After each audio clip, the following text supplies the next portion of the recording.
Meet the expert on making Yarra Valley wines. The simplicity of what we're doing now, of running the vineyard ourselves and making the wine, I feel like that's where the future of refinement can be. After working with iconic vineyards and wineries such as Seville Estate, Rochford and Mount Mary, winemaker Kaspar Hermann has planted his feet and a few grapes at Toolangi. And in this episode, he reveals why he may never want to leave. It's so beautiful, and we're so blessed to be able to, work with amazing vineyards that can grow what I believe are truly interesting wines and be unique in the great world of wine.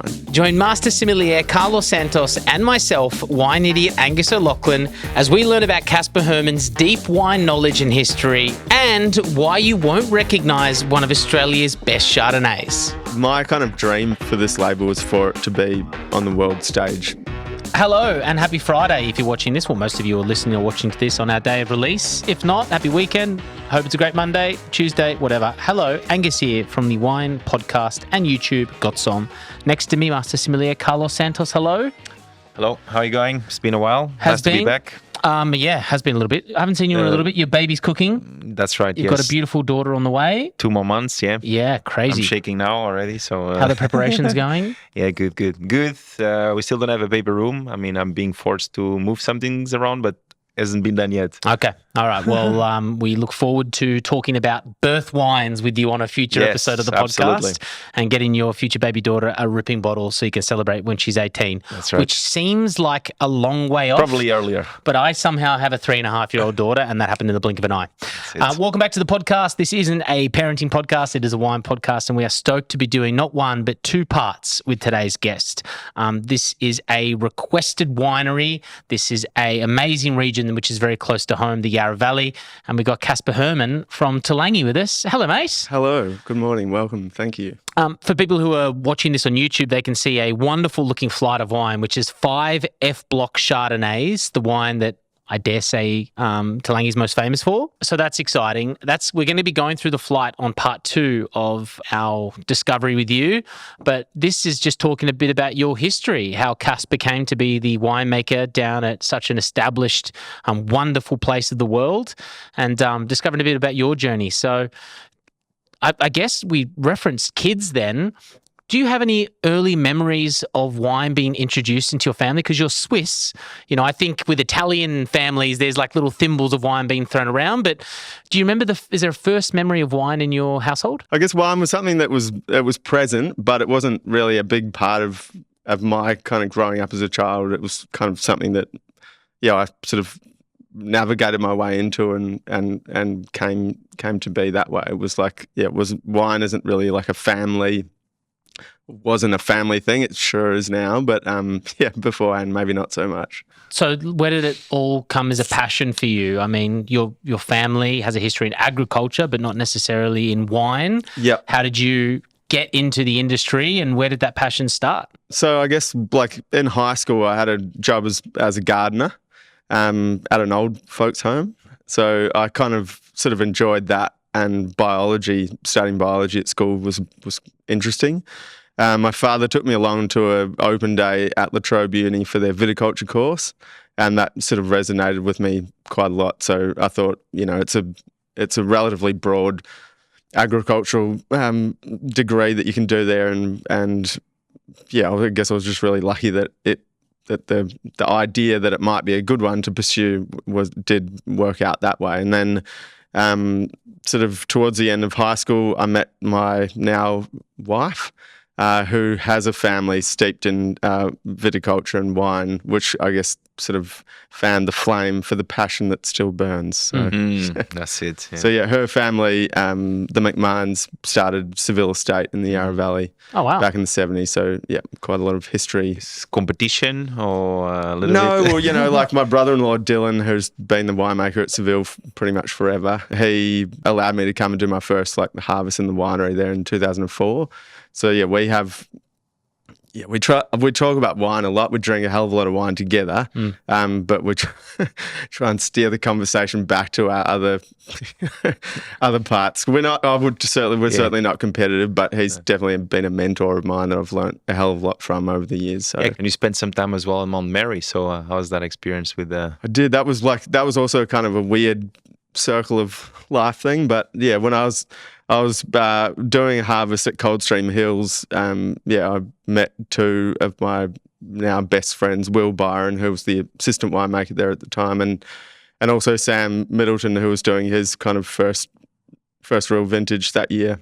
So we worked together for that harvest, and then I went and got another job working for the Lance family over in St Andrews, and they started the Diamond Valley label back in the 80s. So David Lance, who was James's father, was like a biochemist and a bit of a genius. And so I spent 5 years over there after Coldstream, and then I kind of decided that was probably enough time working on that windy hill. So Sam asked me if I'd come and do a pruning season at Mount Mary, and kind of a week beforehand, Rob Hall, who's also a really good friend of ours, decided he was going to move on from his 10-year tenure as winemaker at Mount Mary, and so suddenly there was a full-time job for me there, and I stayed there for like 7 years. So I'll tease people.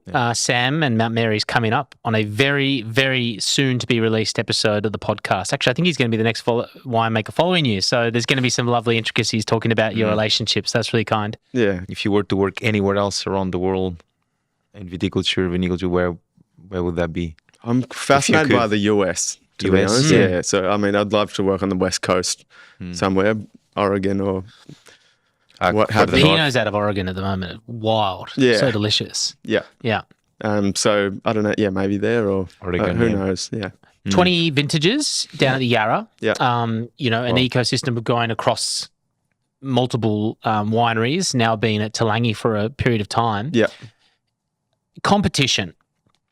Is there, and I mean, you've got your brother-in-law is at Seville. Is there a competitive edge down there? You don't have to name the person, but is there someone, do you like every vintage when everyone releases their wines, do you get together as and discuss who's got the best vintage? Do you compare, is there 3 tiers of comparison of Chardonnay, for example? Do you put the F Block up against French Chablis for a bit, and then look at like Lewin Art Series for like Australia as a whole, and then do you find out who's the best in the Yarra Valley that year? Is there some competitive edge in winemaking? I think there definitely is. Probably wouldn't put myself as being a super competitive person, but I think it's always nice when your colleagues can have a look at your wines and check in and see how you're going. Because the thing about making wine in these days, it's quite a busy kind of task that we have. If we're not in the cellar at harvest, we're in the vineyards, or we're traipsing around the country helping the marketing team spruik the wine or whatever we're doing, off to Queensland for a few days tomorrow doing that. But yeah, I think it's like you get a cellar palate, so it's always really nice when you have friends or colleagues come over, or people from interstate even come through the cellar and show them some wine and actually get some real feedback. Because I'd always rather like negative feedback than no feedback at all. Because one thing that you think you're on the right track, but until you can get some other people to come and like agree or disagree or whatever, then it's always a good, healthy thing to do, I think. Interesting. I've never heard that, but it makes sense. Cellar palate. Yeah. So you're just so finely tuned to what you're creating that you sort of have the blinkers on to what other expressions are out there. Is that sort of what you mean? Yeah. And I mean, wine is so subjective. Like one person's 90 points is someone's 96 points or whatever, that... Yeah, you develop a taste for what you think is the best path for a wine, or like the best direction that it needs to go. But I'm a simple guy with a simple approach of just trying to peg everything back to the bare bones of the vineyard. So I try and make the wines as kind of transparently as possible, not too much fluffing around, and that way we can make improvements in the vineyard that should improve the quality in the wine, or at least I try and understand the vineyard as best we possibly can. So yeah.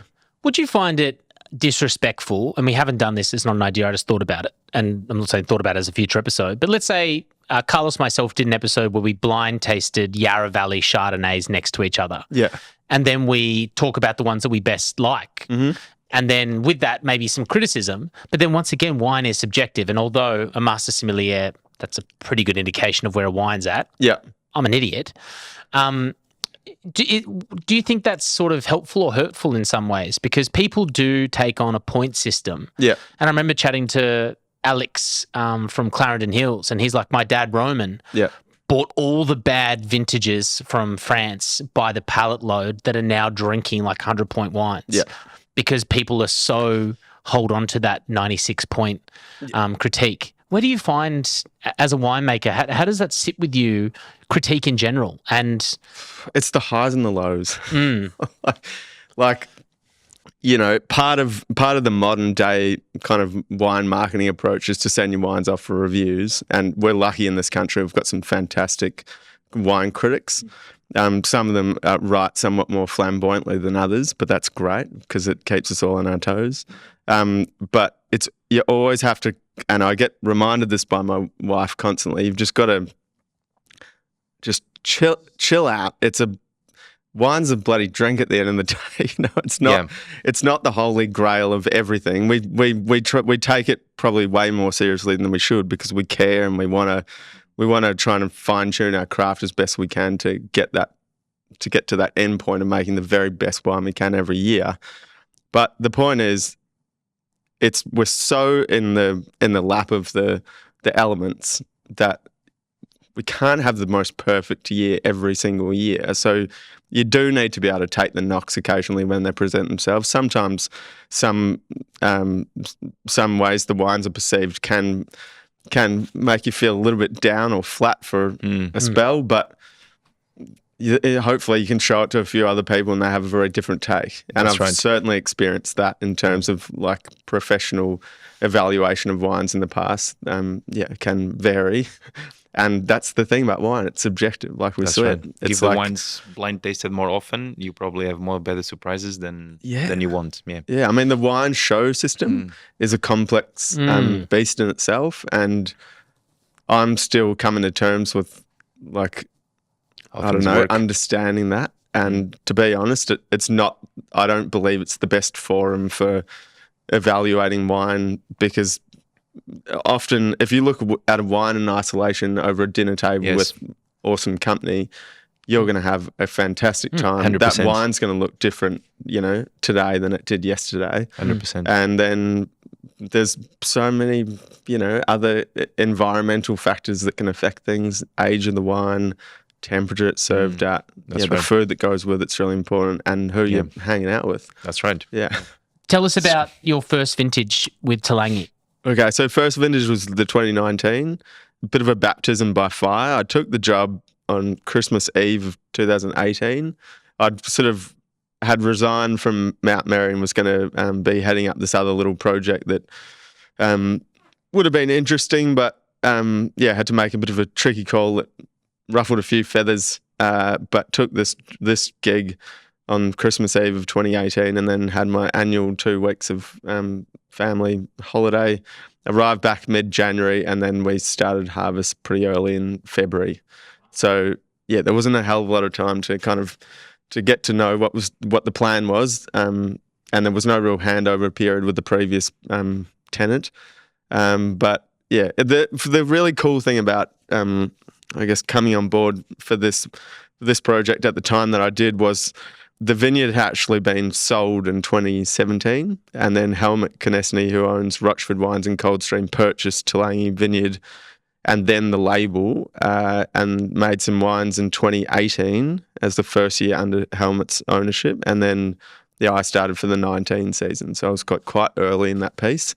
So there's been a lot of I've done 6 vintages now, and the last 5 years has been a lot of telling the story about the previous owner and then what's happening in the future. But the sort of the vineyard hasn't changed, but the way that we're now like a grower producer, so we grow the fruit ourselves and we make the wine ourselves, and it's a single vineyard label, so the fruit from Toolangi goes to that Toolangi wines, whereas previously Gary Hounsell had outsourced the winemaking to a who's who of Australian wine producers, some pretty huge names. In the history. Rick Some whoppers. Yeah, so that was leading me to my question as well, like having Rick Kinzbrunner and stuff before your time, so you probably don't even care too much about that story, but I guess people that knew the wines before. Yeah, I think it's a hugely important part of the history of the label and the vineyard. Well, not unfortunately, I haven't had the time to reach out to Mr. Kinzbrunner to have a chat but I'd love to go up there and take him a box of wine and show him what's happening. Now, yeah. This sort of thing would be fun to do. Yeah. So I mean, obviously, probably in the top couple of Chardonnay producers in the Southern Hemisphere, if not the world, really, these days. So I don't know who this person is, so I'm an idiot. Giaconda. Giaconda, right. Yeah, well, I very much know a Giaconda. I don't know. The simplicity of what we're doing now of growing running the vineyard ourselves and making the wine is like, I feel like that's where the future of refinement can be. And also, to the credit of the makers beforehand, when you had multiple makers making the wines in a single season, there was quite a variability of different house styles that would occur. And for the consumer wanting to follow the journey of Toolangi as well, is probably a little bit like overwhelming, less too much. Yeah. Less straightforward in terms of that style of wine and that expression that they were going to get when they had different people making the wines. However, now I'm hopeful, and I think you can see a thread through all of the different wines we're making at Toolangi, because the approach is one approach. Yeah. We do have the 2023. It is sort of a first look at. I mean, we'll talk about. There's still some aesthetics that are going to be changed to it, but it's a different label. Yeah, Toolangi's sort of like famous for having the vertical label, and now we're going to a horizontal label. Is that a deliberate decision? Not yours, because... Well, it kind of is my decision. Love it.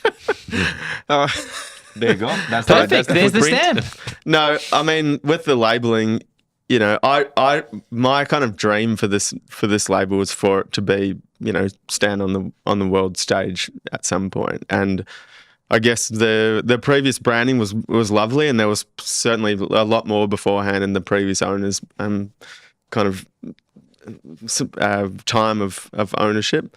But the idea of moving to the new label was basically to refine and focus the label, make it a bit more classic, and I guess describe a little bit on the outside about what's happening on the inside, which is always a really hard thing to do with wine. But yeah. I mean, the name itself, Toolangi, is an First Nations term for a place of tall trees. So the vineyard itself is perched right next to the extension of the Toolangi State Forest, the Paul's Range Forest, and that's where we've taken that name. So we've included a little bit of the forest feel in the sort of watermark on the front label there, and. Yeah, so just kind of talk about that label for a second. I'm only sort of noting some embellishing on it. There's it would be a textural change. I haven't rubbed it, but is there sort of like some leaves or something that's going across the label? From the outset, from a distance of 1 metre, it looks quite a simple label, but if you do look at it closely under the studio lights, you can see some intricate details in there. Fine bunch or something. And that is a deliberate choice, obviously. Yeah, it's a little extract of the forest. Oh, cool. So we sort of wanted to, it took 3 years to get everyone to come on board with the change it's a hard thing to do, especially when it belongs to not just yourself. Got to go through many management especially decisions. Also because there's such a long history on this label, right? I mean, yeah, it's tricky for so many years. But the plan is we're moving to it, and it's going to stay there for the foreseeable future until someone else wants to. Well, we're going to get a first taste of that very, very soon, and a look at the 2024 juice, which is super exciting, looks like it's in like a sort of like medical test tube. It is. In the studio. I did ask Kaspar if that was possible. I didn't think it was, and you've made it, so thank you very much. No, all good. Once again, keep pushing to an exciting episode coming up. But before we do push on to that vertical, some last questions from us on you and the history of it. Have you got a favourite vintage that isn't yours? I mean, you talked about the 2002 tasting well. Have you heard stories about a magical Yarra Valley Toolangi vineyard or vintage? The 2012 F Block Chardonnay was a real banger. So that's probably the best of the previous incarnation that I've seen. There was I think the ultimate style of the F Block has kind of shifted somewhat now that we're making it.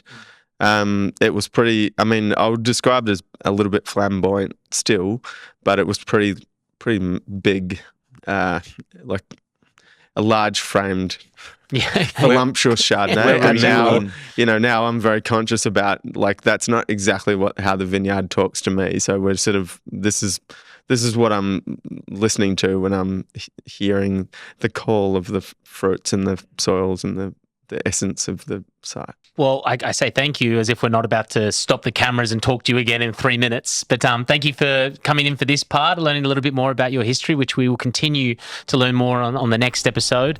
Kaspar Hermann, Toolangi, thank you so much. And stick around. Make sure you subscribe because on the next episode, we're going through 6 vintages of the F Block Chardonnay, a true treat. So thank you. Yeah, good on you guys. Cheers.